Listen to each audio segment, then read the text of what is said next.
शमशान निवासी, वैरागी शिव की नगरी, मंदिरों की नगरी, भारत की पहली तांत्रिक नगरी उज्जैनी, जिसके राजा हैं श्री महाकाल। महाकाल जो है काल से ऊपर, अर्थात जिनका है काल पर नियंत्रण। आज थर्ड आई ट्रैवल व्लॉग आपको करवाएगा उसी महाकाल के मंदिर के दर्शन। मंदिर में जाने के दो रास्ते हैं। एक रास्ता है आम लोगों के लिए, एक स्पेशल दर्शन के लिए, जिसके लिए आपको कुछ फीस देनी पड़ती है। जैसे ही कुछ दूर आप जाते हैं तो आपको यहाँ के विशाल भवन के दर्शन होते हैं। मंदिर से लगा एक छोटा सा जल स्रोत है जिसे कोटि तीर्थ भी कहा जाता है। ऐसी मान्यता है कि अल्तमश ने जब मंदिर को तोड़वाया था तो शिवलिंग को इसी कोटि तीर्थ में छुपा दिया गया था और बाद में उसकी पुनः प्रतिष्ठा कराई गई थी। शाम के वक्त इस मंदिर में लगी हुई बहुत सी खूबसूरत लाइटें इस मंदिर की खूबसूरती को 4 गुना कर देती हैं। मैंने इस मंदिर के 2 बार दर्शन किए, एक रात के समय और एक सुबह के समय। ये एक सुबह के समय का दृश्य आपके सामने है।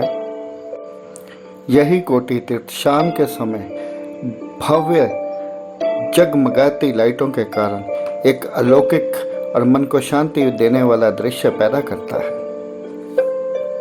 सीढ़ियां उतरने के बाद आप एक बड़े से हॉल में पहुंचते हैं। वहां पे मंदिर के पंडित जी सबके माथे पर महादेव का तिलक लगाते हैं और हमने भी वहां पे सिर नवाया और पंडित जी से आशीर्वाद लेते हुए अपने अपने माथे पे एक तिलक लगवाया। तो बात करते हैं काल की। काल 2 शाब्दिक अर्थों से बना है। एक का मतलब है समय, दूसरे का अर्थ है मृत्यु। कर्क रेखा के उत्तर अक्षांश 23/11 पर विराजित होने के कारण पुरातन समय से ही पूरे विश्व के समय की गणना यही की जाती है। दूसरी मान्यता अनुसार महाकाल काल के अंत तक यहीं पे रहेंगे, इसलिए इस जगह को महाकाल कहा जाता है। कहते हैं राजा चंद्रसेन ने उज्जैनी पर एक पर आक्रमण किया था और राक्षस दूषण ने उस वक्त वहाँ की जनता पर बहुत सारे अत्याचार किए थे। यहाँ की जनता ने भगवान शिव को अपनी हेल्प के लिए बुलाया तो भगवान शिव ने उसका वध किया और उसकी राख से अभिषेक किया। इसलिए आज भी यहाँ पे अभिषेक भस्म से ही किया जाता है। पहले यहाँ पे मुर्दे की राख से अभिषेक किया जाता था, अब यहाँ पे कंडे की राख से अभिषेक किया जाता है। 84 महादेवों में से 2 महादेव यहाँ पे भी विराजमान हैं। महाकालेश्वर मंदिर भारत के 12 प्रसिद्ध ज्योतिर्लिंगों में से एक है। महाकालेश्वर की मूर्ति दक्षिणी मुखी होने के कारण इसका तांत्रिक परंपरा में बहुत ही महत्व है। पूरे बरामदे में बहुत सारे मंदिर बने हुए हैं। बहुत पुरातन मूर्तियां यहाँ पे आपको विराजमान मिलेंगी। एक लंबे से खूबसूरत गलियारे को पार करते हुए आप धीरे धीरे गर्भगृह की तरफ आगे बढ़ते हैं। मंदिर को चारों तरफ से भगवान के शिव के अलग अलग रूपों से सजाया गया है। यह मंदिर सुबह 4 बजे खुल जाता है और 6 बजे आम लोगों को इसकी एंट्री दी जाती है। महाकाल मंदिर की एक विशेषता और है। काशी विश्वनाथ और श्री शैलम के बाद उज्जैन का मंदिर ही एक ऐसा मंदिर है जहां ज्योतिर्लिंग के साथ साथ शक्तिपीठ भी विराजमान है। लंबा कॉरिडोर पार करने के बाद एक बड़े से हॉल में पहुंचते हैं। वहां पे बहुत सारी लाइनें लगी हुई हैं। यदि आपने विशेष टिकट लिया है स्पेशल दर्शन का तो आप लाइन में सबसे आगे वाली लाइन में खड़े होंगे और वहां पे आपको भगवान महाकाल के सीधे दर्शन हो जाते हैं। हॉल जो है सीढ़ी नुमा है और पीछे खड़े होकर भी भक्तों को मंदिर के गर्भगृह के दर्शन हो जाते हैं। पहले मंदिर के अंदर जो है गर्भगृह तक जाने की इजाज़त थी, लेकिन कोविड काल के कारण और उसके बहुत सारे और कारणों के कारण अभी गर्भगृह में जाने नहीं दिया जाता है। लेकिन अभी भी आप पंडित जी को पैसे देकर, रिश्वत देकर 1000 रुपया मांगते हैं, देकर आप गर्भगृह तक जा सकते। जब हम मंदिर के प्रांगण में पहुंचे थे तो खुशकिस्मती से उस वक़्त भगवान को अभिषेक करने की तैयारी चल रही थी और हमें ये विलक्षण दृश्य देखने का मौका मिला जो मैं आपके साथ शेयर कर रहा हूँ।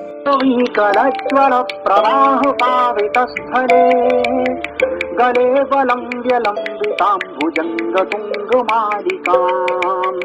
डमड्डमड्डमन्निनादवड्डमर्वयम् चकार चण्ड ताण्डवं तनोतु नः शिवः शिवम् जटाकटाः सद्भ्रमं भ्रमन्निलिम्प निर्झरी विलोलवीचिवल्लरी विराजमानमूर्धनी धगद्धगद्धगज्ज्वलल्ललाटु पट्टु पावके किशोर चन्द्रशेखरे रति प्रतिक्षणं मम धराधरीन्द्र नन्दिनी विलासु बन्धु बन्धुरः स्फुरद्दिगन्तो सन्तति प्रमोदमानुमानसे कृपाकटाक्ष धोरणी निरुद्ध दुर्धरापदी क्वचित् दिगम्बरे मनो विनोद मे तु वस्तुनि जटाभुजङ्ग पिङ्गल स्फुरत्फणामणिप्रभा कदम्ब कुङ्कुमद्रव प्रलिप्त दिग्वधूमुखे मदान्ध सिन्धुरस्फुर वगुत्तरीय मेदुरे मनोविनोद गर्भगृह के अंदर गणेश, पार्वती, नंदी और कार्तिक के चित्र स्थापित किए गए हैं जो दूर से दिखाई नहीं देते। दीवारों पर चांदी से पौराणिक कथाओं के विषय पर आधारित आकृतियां उकेरी गई हैं।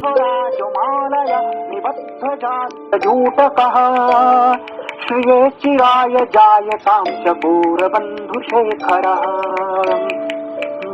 ललाटु चत्वरज्वलल् धनञ्जय स्फुलिङ्गभा निपीतु पञ्चसायकं नमन्निलिम्पुनायकम् सुधामयूखलेखया विराजमानशेखरम् महाकपालि सम्पदे शिरोजतालमस्तु नः करालभालपट्टिका धगद्धगद्धगज्ज्वलल् धनञ्जयाहुतिकृतः प्रचण्ड पञ्चुसायके धराधरीन्द्र नन्दिनी उचाग्रचित्रपत्रकः प्रकल्पनैक शिल्पनी त्रिलोचने रतिर्मम नवीन मेघमण्डली निरुद्ध दुर्धर स्फुरत् कुहूनिशीर्थिनी तमः प्रबन्धबद्ध कन्धरः निलिम्प निर्झरीधर सनोतु कृत्ति सिन्धुरः। आसमान से बातें करते 118 शिखरों पर 16 किलो स्वर्ण पत्र से सुसज्जित यह मंदिर 3 मंजिला भवन है। इस भवन मंदिर का क्षेत्रफल 11 × 11 वर्ग मीटर और ऊंचाई 28.71 मीटर है। गर्भगृह में दक्षिणी मुखी महाकाल मंदिर के ऊपर वाले गर्भगृह में ओमकारेश्वर और तीसरी मंजिल पर नागचंद्रेश्वर शिव विराजमान है। इस मंदिर की खासियत एक और है कि नागचंद्रेश्वर की मूर्ति केवल नाग पंचमी के दिन ही दर्शन के लिए खोली जाती है। नीचे गर्भगृह में है महाकालेश्वर जी, बीच में है ओमकारेश्वर जी का मंदिर और ऊपर है नागचंद्रेश्वर जी का मंदिर।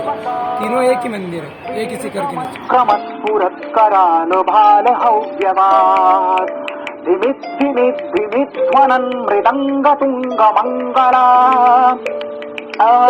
ध्वनिक्रमः प्रवर्तित प्रचण्ड ताण्डवः शिवः दृशत्विचित्रतल्पयोर्भुजङ्गमौक्तिकस्रजोर् गरिष्ठरत्नलुष्ठयोर् सुहृद विपक्षपक्षयोः तृणारविन्द-चक्षुषो प्रजामही महीन्द्रयोः समप्रवृत्तिकः सदा सदा शिवं भजाम्यहम् कदा निलिम्प निर्झरी निकुञ्जकोटरे वसन् विमुक्त दुर्मतिः सदा शिरस्थु मञ्जलिं वहन् विमुक्तलोललोचनो ललामो भाललग्नगः शिवेति मन्त्रमुच्चरन् कदा सुखी भवाम्यहम् निलिम्पुनाथुनागरी कदम्बमौलिमल्लिका निकुम्प निर्झरच्छरन् मधुस्निका मनोहरा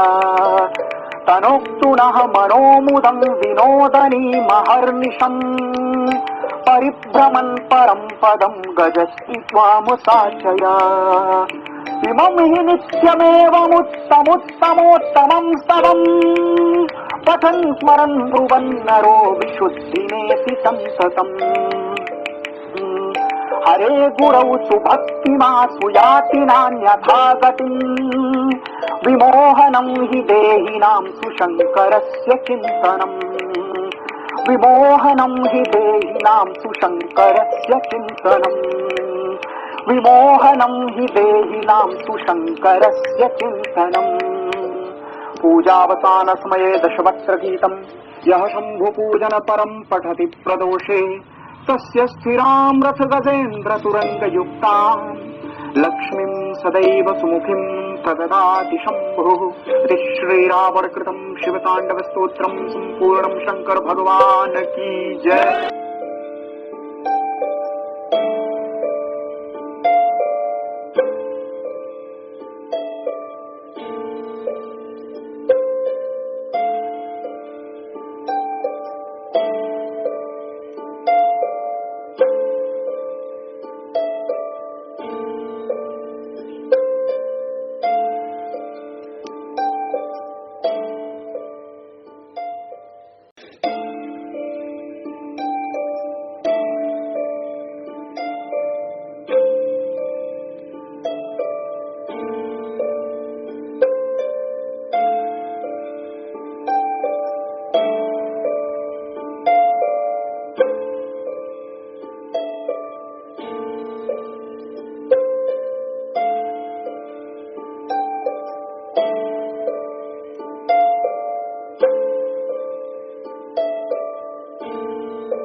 जैसा कि अक्सर होता है, किसी भी धार्मिक जगह के अनुसार बहुत सी पौराणिक कथाएं और जनश्रुतियाँ मिल जाती हैं। ऐसा माना जाता है कि यहाँ पे भी सावन के महीने में पंछियों का एक झुंड आरती के समय मंदिर के शिखर के चक्कर लगाता है। दूसरी मान्यता यहाँ पे ये भी है कि यहाँ पे कोई भी राजा मंत्री यहाँ पर रात को नहीं रह सकता। यदि वो रहता है तो उसका राजपाट चला जाता है। अभी यहाँ पे एक नया कॉरिडोर बनवाया जा रहा है जिसमें 190 के आसपास मूर्तियाँ लगाई गई हैं। इस मंदिर के निर्माण के बारे में ज़्यादा कोई कुछ नहीं बता पाता और यहाँ तक कि हमारे ऐतिहासिक पौराणिक ग्रंथों में भी इसके बारे में कुछ नहीं कहा गया। परंतु माना जाता है कि वर्तमान मंदिर का पुनर्निर्माण 1734 ईस्वी में पेशवा बाजीराव, छत्रपति शाहू महाराज, मराठा जनरल राणोजी ने करवाया था। इसके बाद सिंधिया वंश के बहुत से राजाओं ने मंदिर के विकास कार्य में अपना योगदान दिया।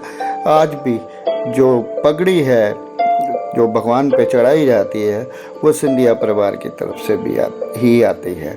बिरला उद्योग ने भी इसमें काफ़ी अपना योगदान दिया है। मंदिर में इंटरनेट की सुविधाएं अवेलेबल हैं जिस पे आप दान दे सकते हैं। मंदिर की भस्म आरती के लिए आप इंटरनेट के थ्रू अपनी बुकिंग करवा सकते हैं।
महाकाल मंदिर के परिसर में एक अन्य मंदिर है, प्राचीन श्री वृद्धकलेश्वर दूना महाकाल जी।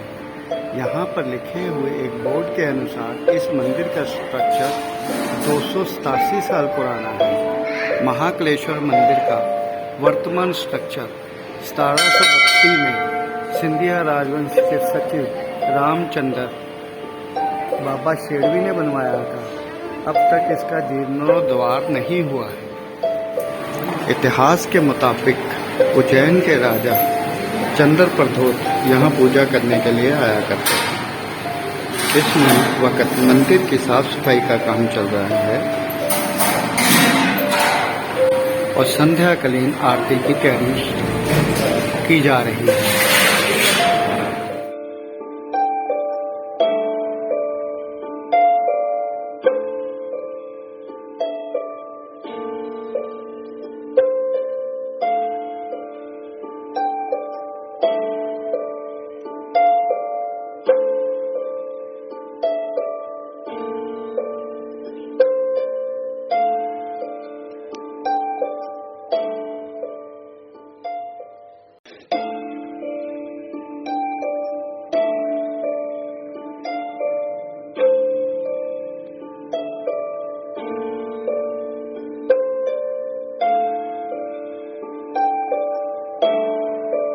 मंदिर परिसर में एक पूरा मंदिरों का समूह है। जहाँ पे पगड़ी घर है उसके बिल्कुल पास ही एक कमरे से आपको लंगर के टोकन मिलते हैं। ये एग्जिट पॉइंट के बिल्कुल पास है और एक लंबा सा गलियारा तय करने के बाद जहाँ पे आप मेन सड़क पे मिलते हैं वहाँ बिल्कुल सामने ही लंगर का प्रसाद मिलता है।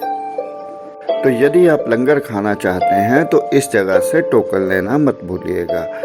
आज की यात्रा यहीं समाप्त करते हैं। जय महाकाल।